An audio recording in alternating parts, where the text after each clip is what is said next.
বাংলাদেশ জামায়াতে ইসলামী আগামী ১৯ জুলাই ঐতিহাসিক সোহরাওয়ার্দী উদ্যানে জাতীয় সমাবেশের আয়োজন করতে যাচ্ছে। এ সমাবেশে দলটি ৭ দফা দাবিতে জনমত গঠনের লক্ষ্যে বিশাল জনসমাগম ঘটাবে বলে প্রত্যাশা করছে। রোববার এক সংবাদ বিজ্ঞপ্তিতে জামায়াত এ তথ্য জানায়।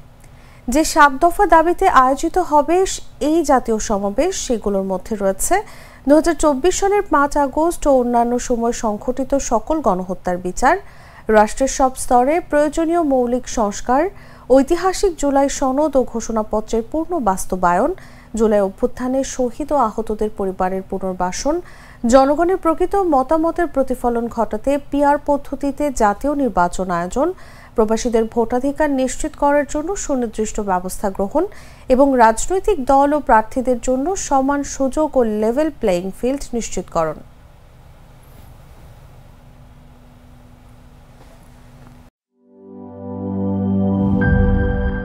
বান্ডেল থাকলে প্রতি সেনমানিতে টাকা বাঁচবে।